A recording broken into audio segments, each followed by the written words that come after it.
ये थे मुहतरम जनाब जमशेद आजम चिश्ती साहब जो कलाम इकबाल से आपको महसूस फरमा रहे थे। हमारे दरमियान एक ऐसी शख्सियत जिन्होंने जामिया कराची से फ़लसफ़ा में MA किया, जिनेवा से बैनुल अक़वामी ताल्लुकात में MA किया, ट्रिनिडा वेस्ट इंडीज से भी बैनुल अक़वामी ताल्लुकात आमा में पोस्ट ग्रेजुएट डिप्लोमा हासिल किया। इस्लाम पर बहुत गहरी नज़र रखते हैं, पूरी दुनिया में दावत इस्लाम और तबलीग इस्लाम के लिए सफ़र करते रहते हैं। शुमाली अमेरिका में तंजीम इस्लामी दावा के डायरेक्टर मोहतरम जनाब इमरान एन हुसैन साहब तशरीफ लाते हैं अपने पुरमग़्ज़ ख्यालात का इजहार करने के लिए। मोहतरम जनाब इमरान एन हुसैन साहब।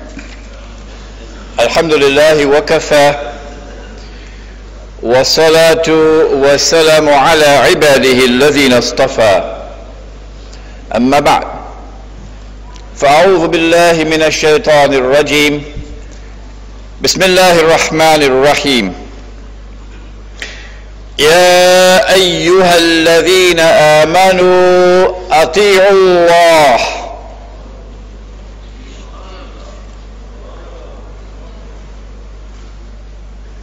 व अतीउर रसूल व उलिल अम्रि मिनकुम इला आखिरिल आया। सूरतुन निसा, and Allah subhanahu wa ta'ala declares, He commands, O you who possess Iman, obey me. Obey Allah. Primary obedience is to Allah. And therefore supreme authority belongs to Allah. And obey the Messenger sallallahu ta'ala alayhi wa sallam. And therefore conditional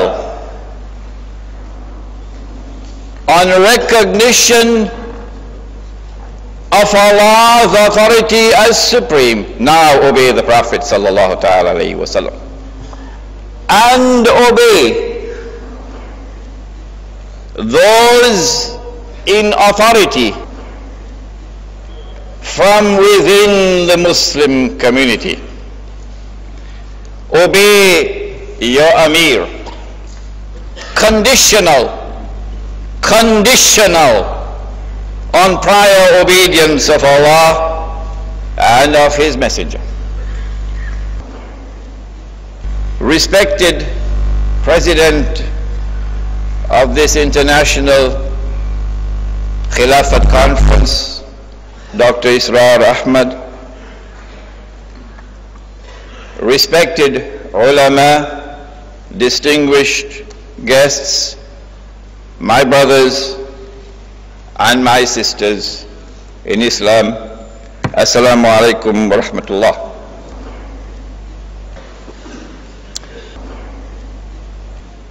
This verse of the Quran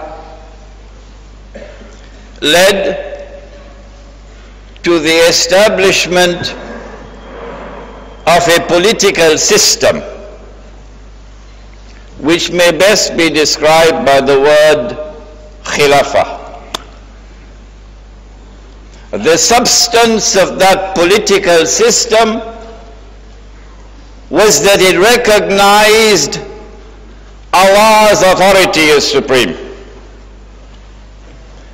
The substance of that political system was that it recognized Allah's law as a supreme law. The essence of that political system was that if Allah made something haram, no one could make it halal. And therefore, the foundation of that political system was that it recognized Allah's sovereignty. That foundation remained with us until 1924, even though the kursi had become mulukiyat. And in 1924, it disappeared. Had the Khilafat not been abolished in 1924, it would have gone in 25. It would have gone in 26. It could not last. Because something so powerful was unleashed into the world that nothing could stand in its way. So the Khilafat had to go. Who destroyed it? How was it destroyed? What was it which took its place? And how did the world of Islam respond to the destruction of the Khilafat? What is important is that we understand very carefully what was it which replaced the Khilafat. It was the modern secular nation state. The modern secular nation state did not recognize Allah's authority as supreme. It is the authority of the state which is now supreme, and that is shirk. The modern secular nation state did not recognize Allah's law as supreme. It is the law of the state which is now supreme, and that is shirk. And therefore the modern secular nation state around the world no longer recognize Allah's sovereignty. Sovereignty is now located in the state, and that is shirk. The modern nation state proceeded around the world to take everything which Allah had declared to be haram and to make it halal. Nothing is now left, and that is shirk. Let us quote from the Quran, Surah At-Tawbah, in which Allah subhanahu wa ta'ala says, اتخذوا أحبارهم ورهبانهم أربابا من دون الله. They took their priests and their rabbis as lords and gods beside Allah. وَالْمَسِيحَ ابْنَ مَرْيَمَ. And they did the same thing with the Messiah, the son of Mary. وَمَا أُمِرُوا إِلَّا أَيْعَبُدُوا إِلَهًا وَاحِدًا. But they had not been commanded other than to worship one God. لَا إِلَهَ إِلَّا هُ. There is no God beside him. Subhanahu. Glory be to him. Amma yushrikun. Far removed is he from this act of shirk.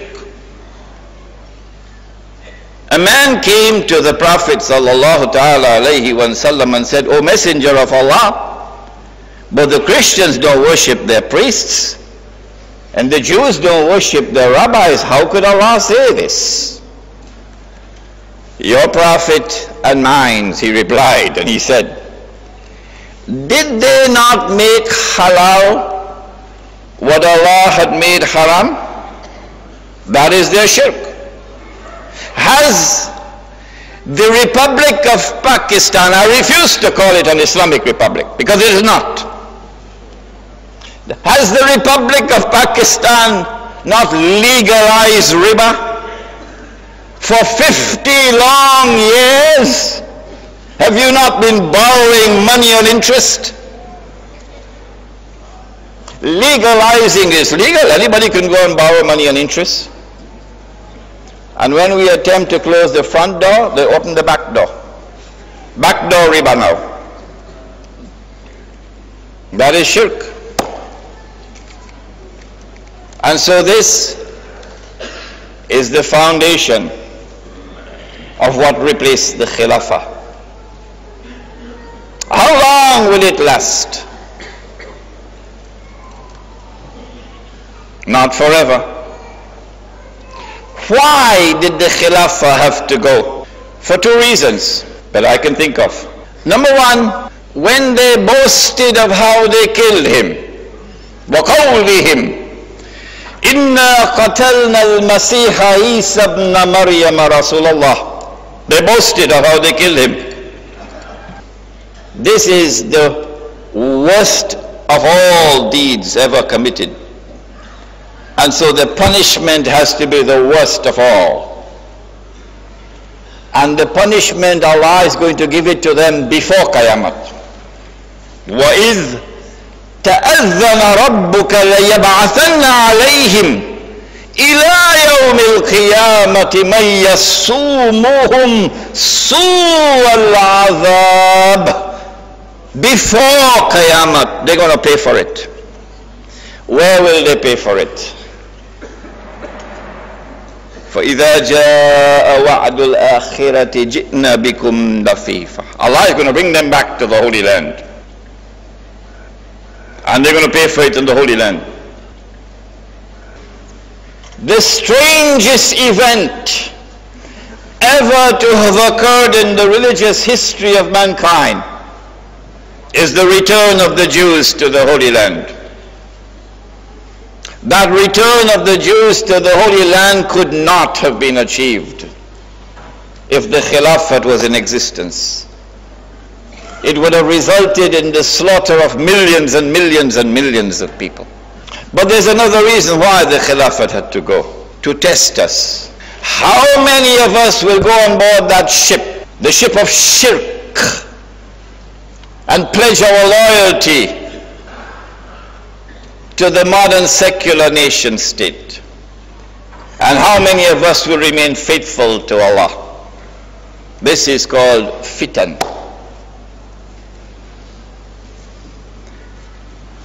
When will the Khilafah come back? There is a link between the return of the Khilafah and Isa alayhi salam. I am surprised that that hadith is not here. It is Bukhari. Listen to it. It is so short you can memorize it today. كيف أنتم? How will you be at that time? إذا نزل عليكم ابن مريم, when the son of Mary will descend amongst you. وإمامكم منكم, and your imam, your khalifa, your amir will be from within the Muslim community, meaning that prior to this, your imam, your khalifa, your amir would not be from within the Muslim community. Security Council of the United Nations. Secondly, that the khilafah is going to come back. Thirdly, that the return of the Khilafah is linked with Isa alayhi salam, his return.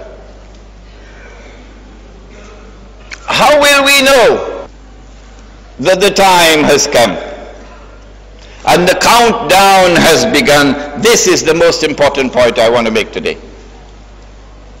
The Prophet said, sallallahu ta'ala alayhi wa sallam, the hadith is in Sahih Muslim, try to memorize it. It comes from Ibn Umar radiallahu ta'ala anhuma, who says that the Prophet sallallahu ta'ala alayhi wa sallam said, لَتُقَاتِلُنَّ الْيَهُودِ, you will fight the Jews. وَلَتَقْتُلُنَّهُمْ, and you will kill them. حَتَّى يَقُولُ الْحَجَرُ, at that time the stones will speak,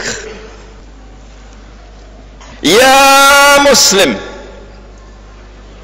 هذا يهودي ورائي.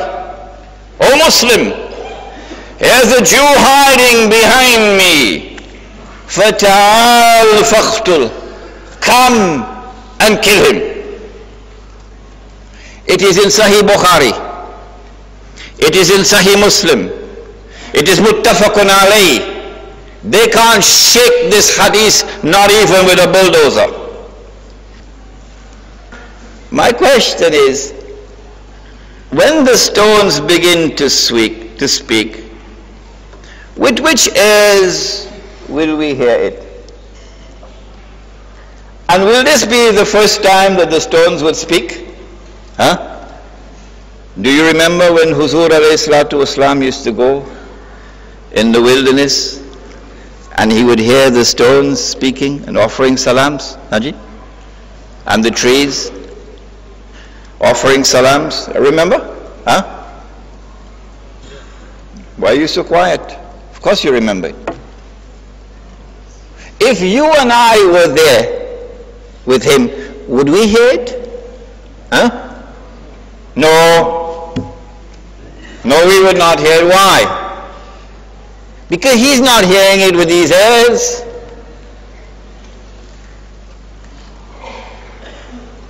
Do we have any other ears beside these ears? Do we have any other eyes beside these eyes? These are the two most important questions you and I can ask until Qiyamah. No, until the return of Isa alayhi salam. Do we have any other capacity for hearing other than with these ears? Do we have any other capacity for seeing other than with these eyes? To answer that question, you need a man of the spiritual eminence of my teacher, Maulana Dr. Muhammad Fadlur Rahman Ansari rahimahullah, and his teacher, Maulana Muhammad Abdul Alim Siddiqui rahimahullah. The Quran answers and it says yes. Listen to Surah Al-Hajj and then you'll understand this hadith about when the stones will speak. The Quran addresses a people who are internally dead, who are spiritually dead. Yes, they have a PhD from MIT. Huh?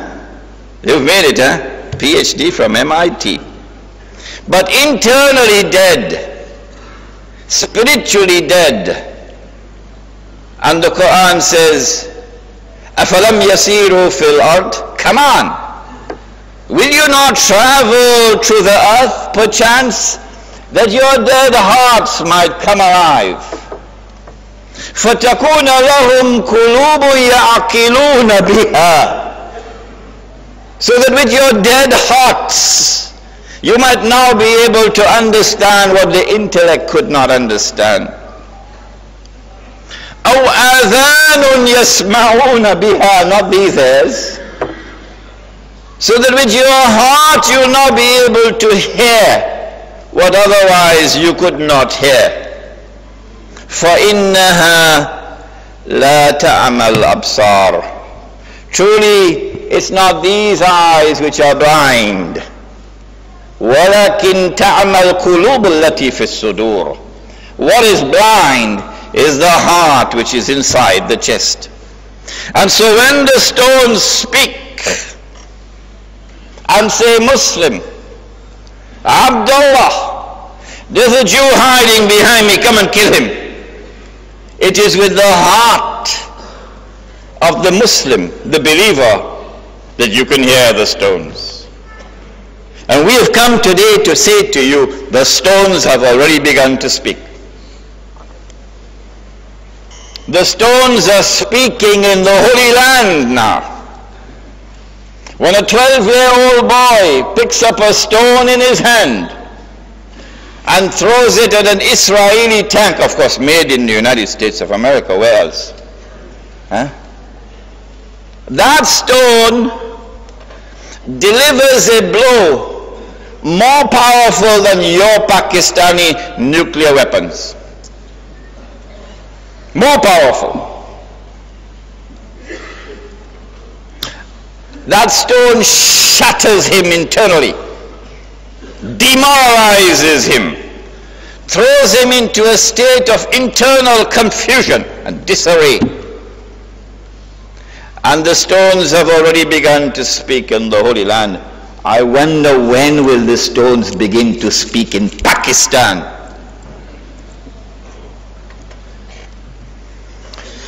Once the stones have begun to speak, the countdown has begun for the return of the Khilafah. The government of Egypt can like it or not. The government of Egypt could be comfortable with it or not. It makes no difference. The Khilafat is coming back. The secularized elite who control Pakistan from day one to this day, and who control the Ministry of Finance, whether they are comfortable with it or they are not, whether they agree with it or they don't, it makes no difference. It's irrelevant. The Khilafat is coming back. The countdown has begun. We don't have to argue with them to convince them. That time guzar gaya. The Khilafat is now coming back. What is important for us now is to decide today, on which kishti are you? Are you on that boat, the one that pledges loyalty to the secular state founded on shirk? Or are you on the boat which will lead to the return of the Khilafat? That is a decision you must make today. If you are going to be a part of the struggle for the return of the Khilafah, for that day when a man would arise from Medina, from amongst the people of Medina, and would hurry to Mecca. Who is he? Imam al-Mahdi. If you are to be a part of that caravan to welcome him, what do you do today? Before we answer that question, let us attempt to do something that perhaps needs to be done today in this hall. In this hall. It is simple. The first time when Allah sent the Messiah, Al-Masih, and kept his promise to Banu Israel. You know that Allah is not like Washington. When Allah gives his word, he keeps his word. When the time came to send the Messiah, now listen carefully, Allah raised a man, and that man said, the Messiah is coming, is coming, is coming. Who was that man? And when Isa alayhi salam, as a grown-up adult, now came to the Holy Land, he came in front of that man. And that man said, here he is, this is the Messiah, this is the man you've been waiting on. Who was that man? Come on, somebody. Yahya alayhi salam, mashallah. John the Baptist. Yahya alayhi salam. Similarly, does it not make sense? Why could he not understand it? When the Messiah is to come back, Allah raises a man. And when that man is raised, he performs the same mission that Yahya alayhi salam performed, to announce the coming of the Messiah.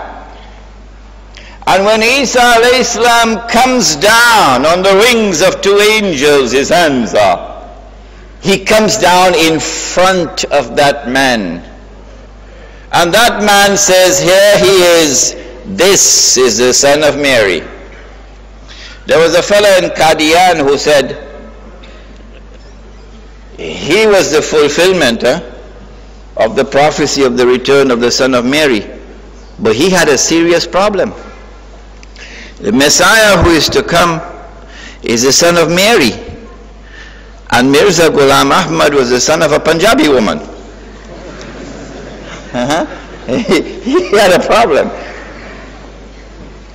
This man who says, here he is, this is the son of Mary, that is Imam al-Mahdi.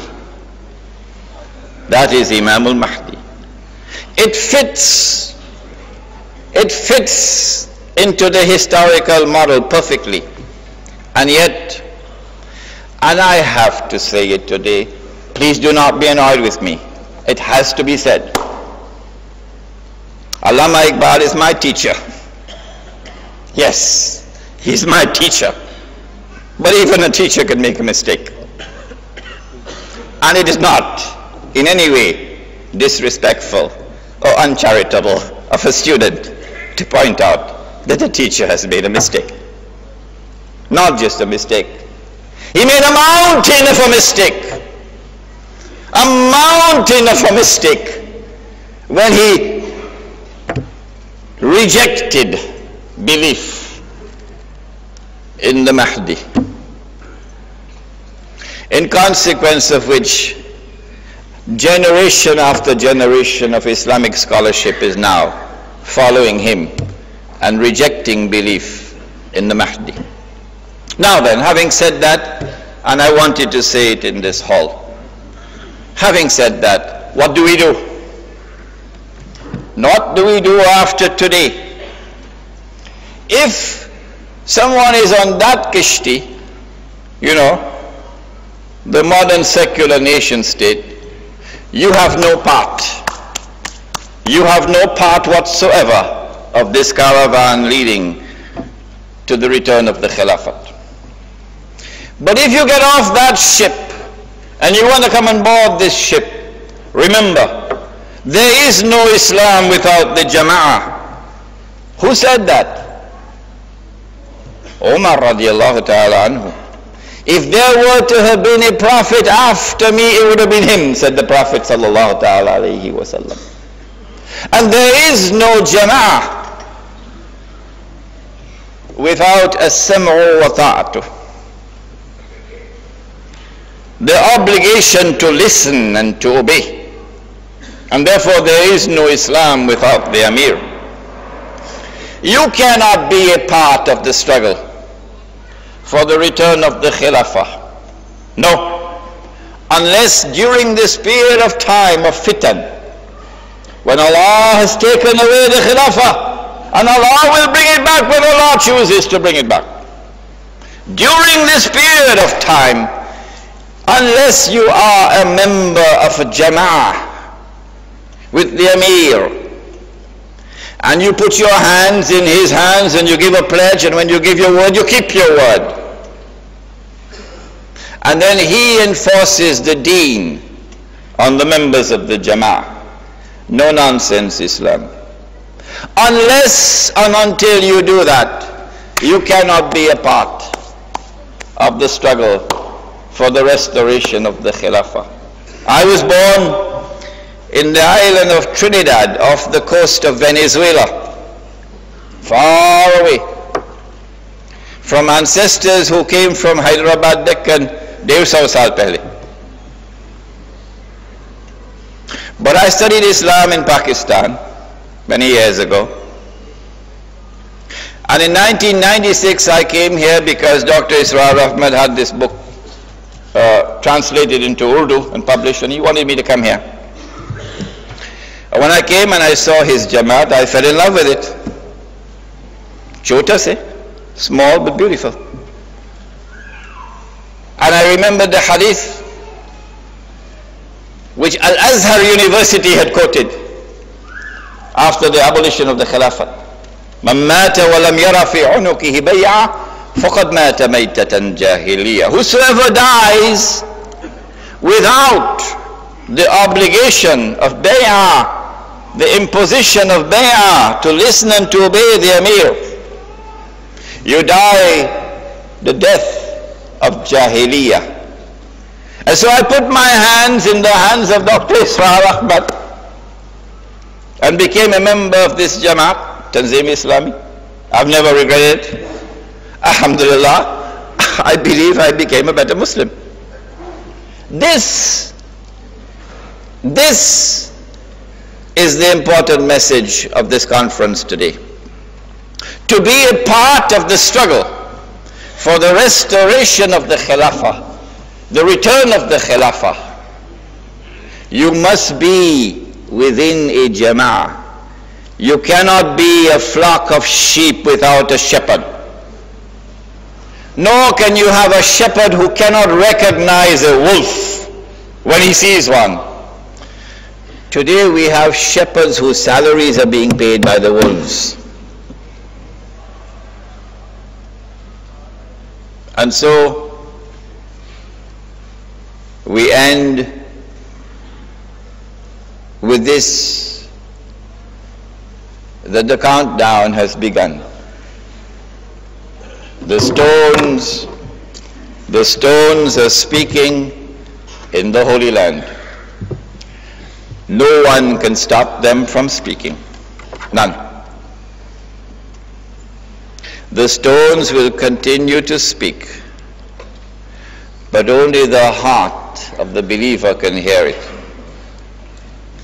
And this is why, as we struggle for the return of the Khilafat, it is important for us to direct an internal struggle, for the heart to be turned to Allah, not to the Toyota Camry, for the heart to be turned to Allah, that we should give this commitment to Allah. Inna salati wa nusuki wa mahyaya wa mamati lillahi rabbil alameen. Sab kuch, sab kuch, sab kuch. Verily, my prayer and my service of sacrifice and my very living and my very dying, everything is for you. That cannot take place until this heart is changed. Until Nur enters into this heart. That is our message today. That we may turn to Allah. When a people live for Allah, then such a people will die for Allah. Anyone who is prepared to die for Allah has power greater than even their nuclear weapons. May Allah bless the efforts of all those who today decide to become a part of the struggle. ربنا تقبل منا إنك أنت السميع العليم وتب علينا يا مولانا إنك أنت التواب الرحيم برحمتك يا أرحم الراحمين.